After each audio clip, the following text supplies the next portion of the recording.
What the hell is your delay, Captain? We're waiting, sir. Waiting for what? Private Doss. Who the hell is Private Doss? I always dreamed about being a doctor, but didn't get much school. I can't stay here while all them go fight for me. Do you figure this war is just going to fit in with your ideas? While everybody else is taking life, I'm going to be saving it. That's going to be my way to serve. This is a personal gift from the United States government designed to bring death to the enemy. Oh, I'm sorry, Sergeant. I can't touch a gun. You don't kill. No, sir. You know, quite a bit of killing does occur in war. Private Doss does not believe in violence. Do not look to him to save you on the battlefield. I don't think this is a question of religion. I think this is cowardice. Hey, what's going on, guys? Welcome to another episode of a Never Submit podcast. It's your host, Josh. You just heard a little glimpse of the new Mel Gibson directed film, Hacksaw Ridge, starring Andrew Garfield, famous from the Spider-Man films. He's also from Social Network, which is also a very good film. If you haven't seen that, definitely check that out. Rent it on Amazon, Google Play, or wherever your thing might be.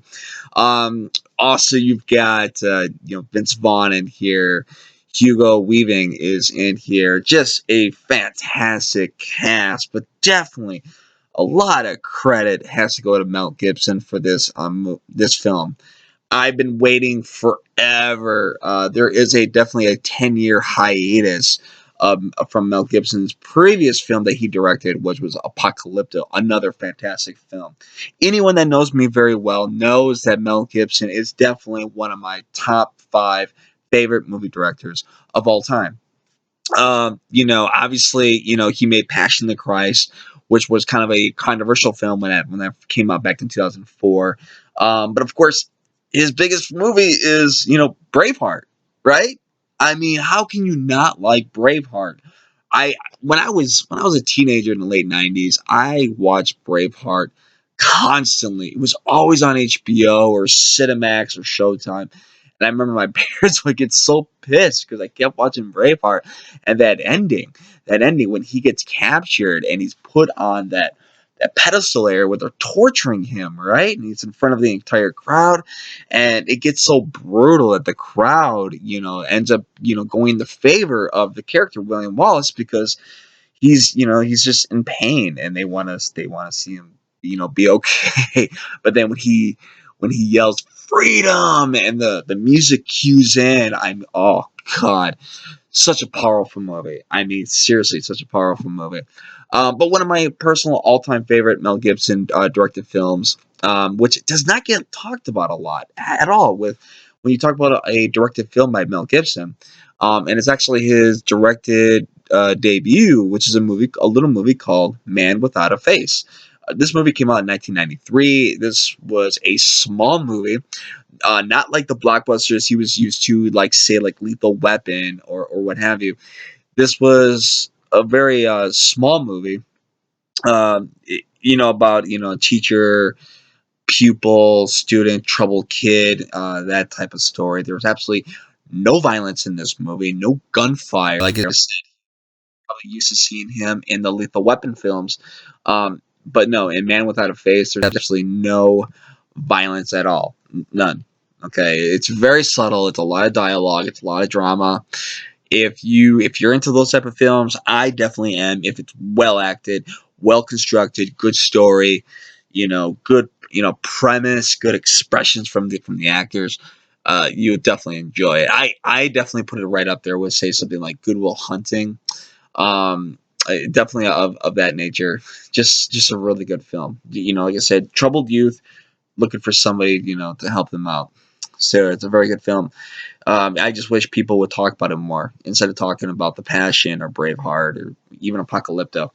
Definitely give Man Without a Face a little bit more love. You could probably find it on Amazon or Google Play or something like that. You can definitely rent it. I'm sure you'll find it online somewhere. Just check it out. Give it a peek. It's a very, very, very good film. And especially when the movie came out in 1993, it came out during, blockbuster era, where it was Jurassic Park. Even Arnold Schwarzenegger had Last Action Hero at that time when that movie came out. So it was just a little movie. It was like one of those the little engine that could type films that really had to compete against these big monster blockbusters, which is every summer. But it's definitely a very good film. But anyway, going back to Hacksaw Ridge, um, most of you probably already know the story of it. You heard a little bit of the trailer that I just played for you. Pretty much, it is about a young man named Doss that just refuses to hold a weapon, going in not just into war, but basic training. When he goes into the United States Army, goes into the United States Army, and he just wants to be a medic. He wants to save lives. He wants to help people. I myself, I think that's very noble. That's a very good, reason, to go into the military. But you do have to follow certain rules. I don't want to throw a lot of information out there because I don't want to be like, spoiler, crazy with the film. Because I definitely think you should go see it if you haven't seen it yet. But there's a lot of stuff that you do have to do when you're in basic training. The movie explains that very well, and so it becomes very climactic with that. With him trying to go through basic training without touching a rifle, without touching a weapon. And then you just think of the idea that, hey man, you're gonna go into the battleground of World War II, where the Americans are fighting the Japanese, and you are not going to touch a weapon.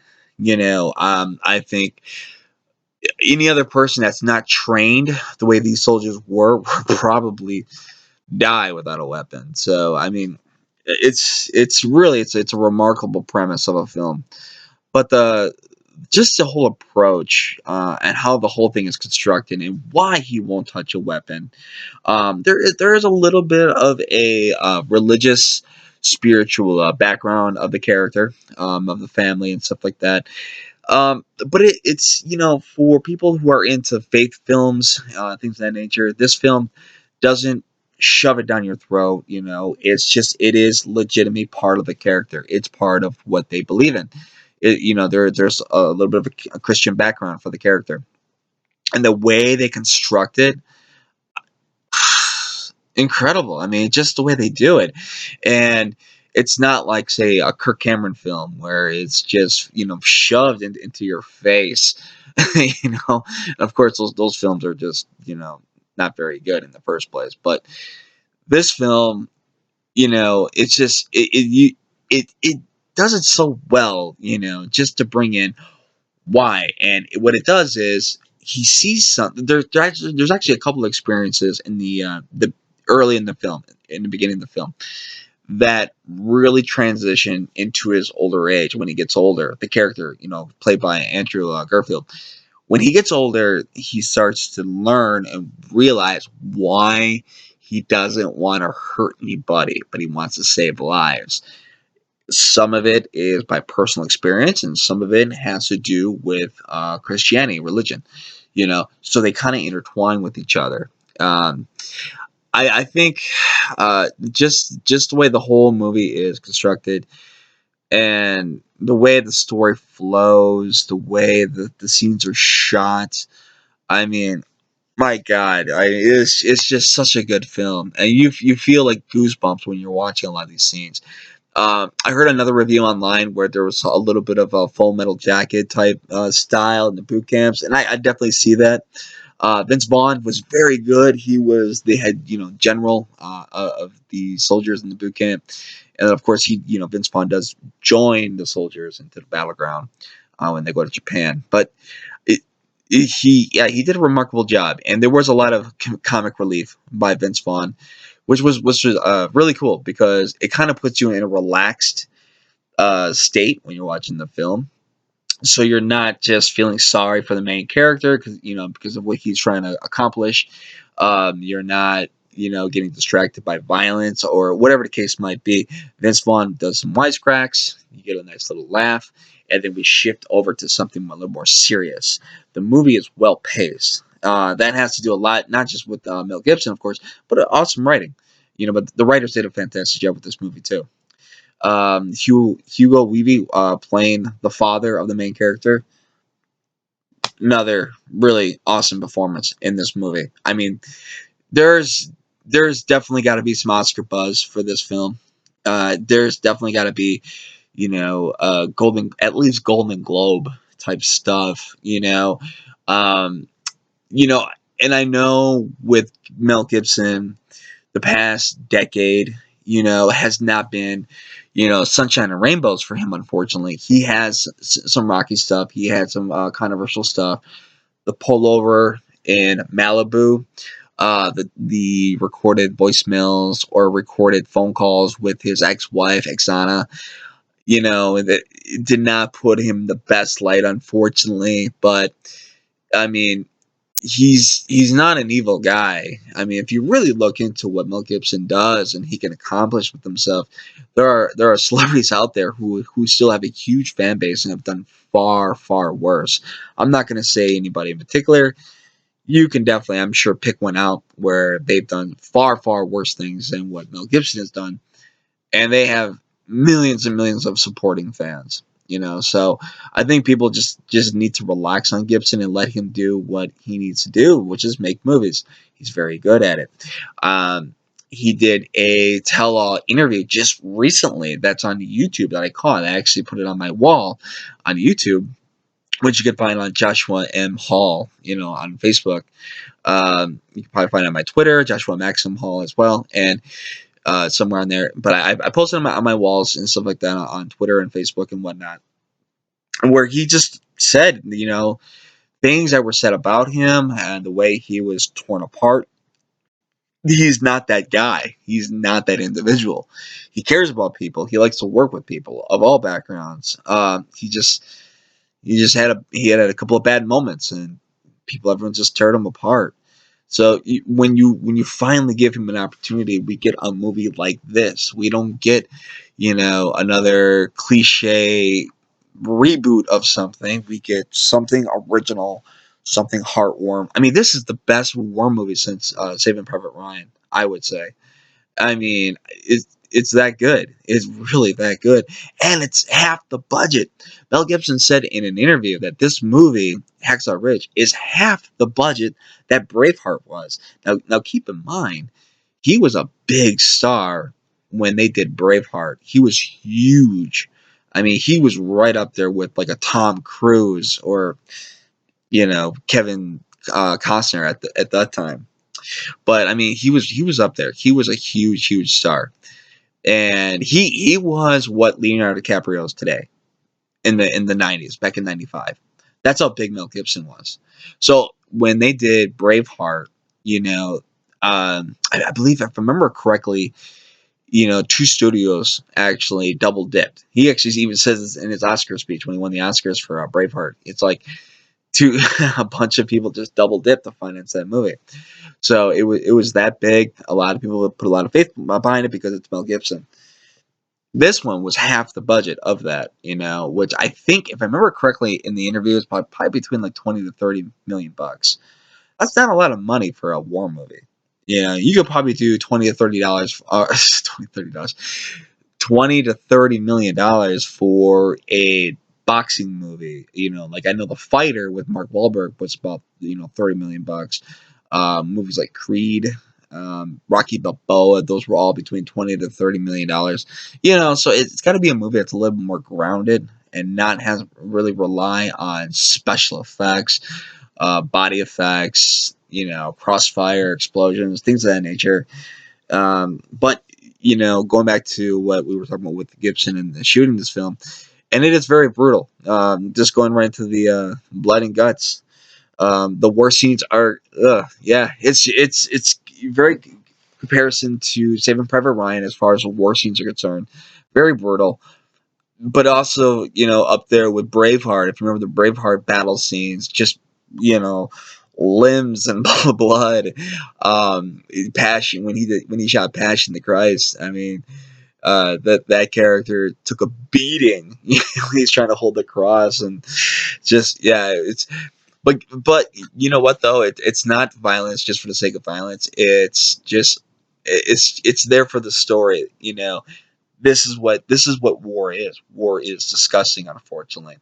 And when you're going to war with somebody, or if you capture somebody and torture them, the reason you're doing it is because they're your enemy. It's pretty much, it writes itself. You don't just do it, it's not like some silly torture porn horror film where it's like you just tie somebody up and start smacking them with a hammer. I mean, these are your enemies. This is actually war history. And unfortunately, countries went at war with each other, trying to get some kind of a goal, and eventually a lot of death had to be involved in those type of wars. But yeah, I mean, Hacksaw Ridge is definitely a phenomenal film. Once again, fantastic, fantastic performances by all actors: Andrew Garfield, Vince Vaughn, Hugo Weaving, in the directing of Mel Gibson. Um, Want to see more movies by Mel Gibson? Want to see more? Want to see? I don't care what he puts him in the films. He's never disappointed me. I was a big supporter of Passion of the Christ when it was a big controversial film. I thought it was a great movie, not just for a religious point, but as more of say if you were to watch it as a history film, kind of like in a weird way, like Braveheart. And like I said before, with Hacksaw Ridge, there is a little bit of a religious stuff in there, but it's used very well. That it flows with the story. Like I said, it's not like another faith film that you would catch somewhere else where it's just shoved down your throat, explain dialogue and dialogue.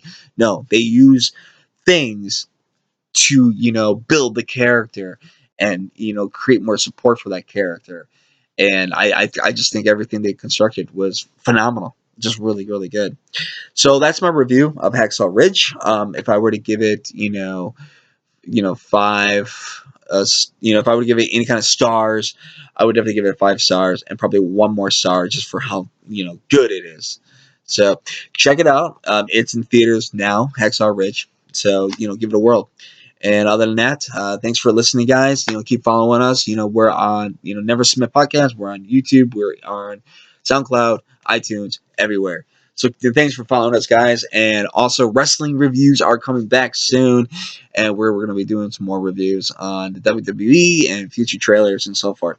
Thanks a lot, guys. Take it easy.